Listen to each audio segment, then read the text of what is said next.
by an extremist authoritarian regime headed by Prime Minister Narendra Modi since May 2014. Attempts are on to cover up the extreme degradation of the country and its democratic institutions under Modi to ensure that the international community as well as the Indian diaspora in the US keep the focus away from all that is wrong in the country.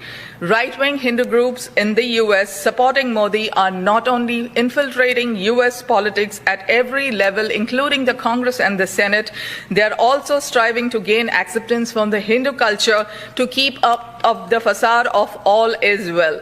As a born Hindu myself, living in the US, I feel compelled to reveal the larger game plan of not just the Indian government under Modi, but also its supporters here in the US. Prime Minister Modi is a product of the RSS, a right-wing paramilitary group inspired by the Nazis. The international wing of the RSS, the HSS, and its allies, including the World Hindu Council of America, Hindu American Foundation, Hindu Students' Council, operating in several US universities supposedly to celebrate Hindu culture, are doing exactly the opposite. Modi and his ministers are using Hinduism to spread extreme hate against the minorities, whether it's Muslims, Christians, Sikhs, or Dalits.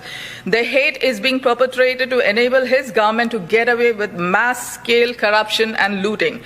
50 million Indians have been pushed into poverty since the COVID crisis, and the Modi government has no answer for them.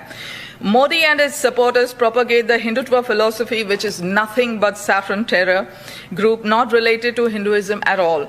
Modi supporters who have lived in the USA for decades are pushing the radical Hindutva agenda aggressively in every state and city in the US, not endorsed by most Hindus, especially in all Indians, a majority of them Hindus. The US needs to wake up to the prospect